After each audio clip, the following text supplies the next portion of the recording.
A verdade é que a gente passa o dia inteiro respondendo a chamada de um fantasma que mora no bolso. O pior nem é o barulho da notificação, é aquela coceira na testa que avisa que tem alguém querendo um pedaço da sua atenção de graça, como se a tua cabeça fosse um saguão de rodoviária. Você já pegou o seu celular, olhou para a tela de bloqueio e sentiu uma vontade física, quase um peso nos ombros, de simplesmente abrir a janela e jogar o aparelho no meio da rua? Não por raiva dele, mas porque ele é o cabo de aço que te prende na gaveta.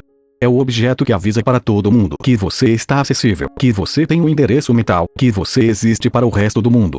A gente vive numa época em que desaparecer virou a maior fantasia de consumo silenciosa. Ninguém quer comprar um carro novo ou viajar para a Europa nas férias tanto quanto quer, secretamente, sumir. Sair para comprar um pão na esquina da padaria da ponta e nunca mais voltar. Mudar de nome, cortar o cabelo bem curto na frente do espelho do banheiro com uma tesoura sem ponta, sumir do mapa, apagar o perfil, virar fumaça. A gente olha para a própria vida no meio de uma terça-feira qualquer, olhando o vapor subir da chaleira enquanto o café coa no coador de pano manchado de café passado, e pensa, como foi que eu vim parar exatamente aqui? Não é uma crise dramática de novela das 9. É aquela coisa morna. A louça na pia que parece se multiplicar sozinha durante a noite. A luz da sala que insiste em piscar porque o reator queimou. E você vai empurrando com a barriga por 2 semanas. A notificação do grupo da família com o bom dia do tio que manda a imagem de um gatinho brilhante. A vida vai se acumulando em cima da gente como se fosse poeira de obra. Você não percebe o pó caindo, mas, de repente, abre a gaveta da cozinha e percebe que ela está emperrada de tanta sujeira miúda que entrou pelas frestas. É bem aquela dinâmica do filme Toy Story, na cena clássica em que o Buzz Lightyear descobre da pior forma possível que ele não passa de um brinquedo produzido em massa numa fábrica na China. Lembra daquele momento?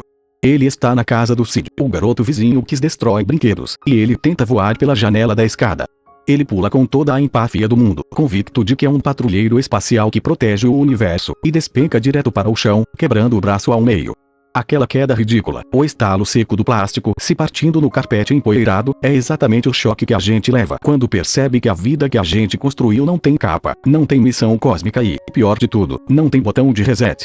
A gente passa anos fantasiando que é um protagonista de uma jornada épica, até que tropeça na própria rotina e percebe que é só mais uma pecinha encaixada no cenário que continua rodando com ou sem a nossa presença.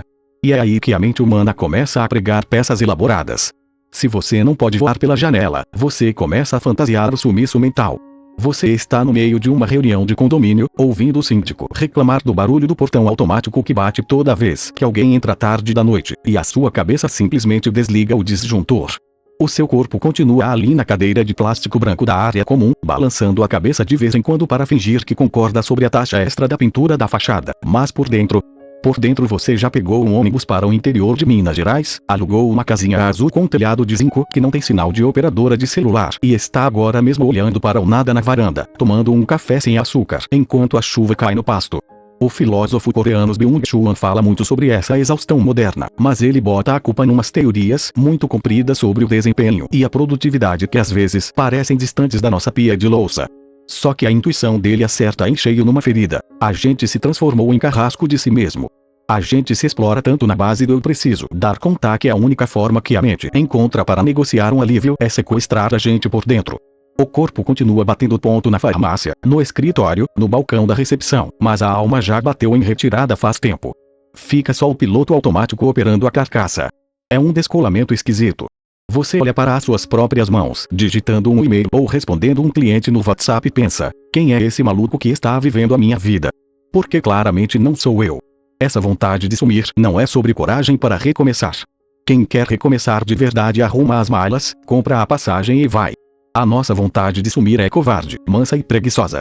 A gente quer sumir mas quer continuar sabendo que estão falando da gente. A gente quer o luto dos outros sem ter que morrer. Quer ver o story do Instagram de quem vai ficar perguntando nossa, mas para onde será que fulano foi?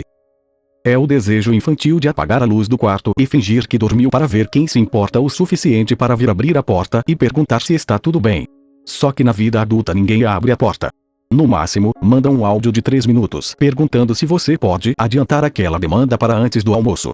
A gente vai se anestesiando com pequenas fugas cotidianas que não resolvem nada, mas que dão uma colher de chá para a sanidade mental. É ficar 30 minutos sentado dentro do carro estacionado na garagem do prédio depois de chegar do mercado, só para não ter que subir e encarar o corredor e o elevador. O motor desligado, o rádio mudo, o ar-condicionado ainda soltando aquele ventinho morno. Você fica ali, olhando para o painel, esperando o momento certo de virar a chave de novo, como se aqueles 10 minutos de silêncio absoluto no escuro fossem um pequeno país autônomo onde ninguém pode te cobrar absolutamente nada. A verdade é que a nossa rotina vai construindo uma espécie de versão doméstica de O Show de Truman, onde o cenário parece montado só para testar a nossa paciência. Só que, em vez de um oceano falso com uma borda pintada de azul, a nossa borda é a tela do celular, o grupo da família com figurinhas de bom dia e aquela louça que parece se multiplicar sozinha na pia enquanto a gente dorme. A gente assiste a vida passar pelos stories dos outros como se estivesse na poltrona do cinema, comendo pipoca requentada, enquanto o nosso próprio filme empacou na mesma cena em looping há 3 anos. E o pior não é nem achar que a grama do vizinho é mais verde. E ter certeza absoluta de que a grama do vizinho é de plástico, mas ainda assim ficar com inveja porque pelo menos ela não precisa ser regada nem cortada no sábado de sol. O filósofo sul-coreano Byung-Chul Han fala muito sobre essa exaustão voluntária que a gente impõe a si mesmo.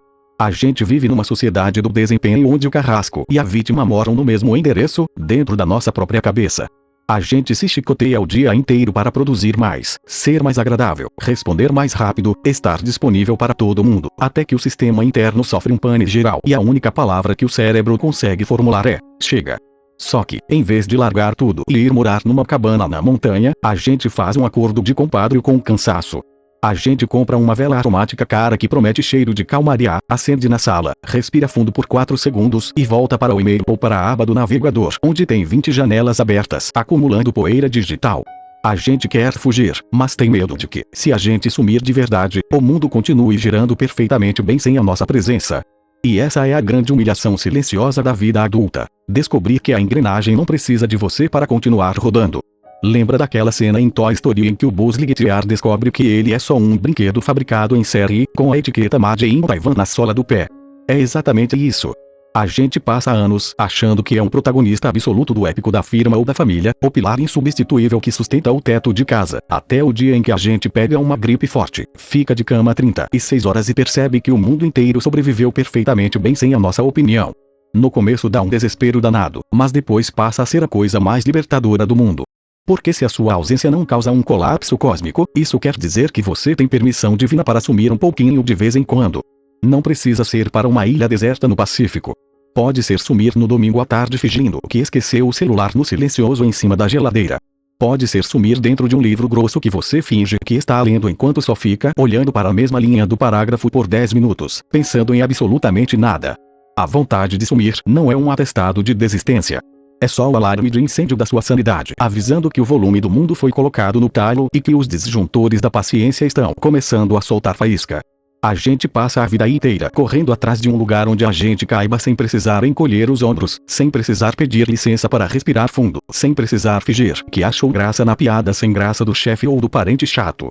E a boa notícia, por mais agridoce que ela seja, é que esse lugar não fica no mapa mundi e não vai aparecer num pacote de agência de turismo com all inclusive. Esse lugar é construído nos pequenos intervalos em que você decide que o mundo que se dane por 30 minutinhos. Então fecha a aba do navegador que você não vai ler. Desliga o som do grupo que não para de apitar com meme repetido. Deixa a louça ali na pia mais um pouquinho, ela não vai fugir correndo. Se der vontade de sumir, some. Mas some para dentro de você mesmo. Desliga o piloto automático, afrouxa o nó da gravata invisível que você insiste em usar até dentro de casa, e lembra que o mundo vai continuar girando mesmo se você tirar os olhos dele por um instante. Respira fundo, descansa esse ombro que está colado na orelha o dia inteiro e vai lá viver o resto do seu dia, bem devagarzinho, do seu jeito. Foto real. Cansaço real. Ia só na voz. Deixa o like.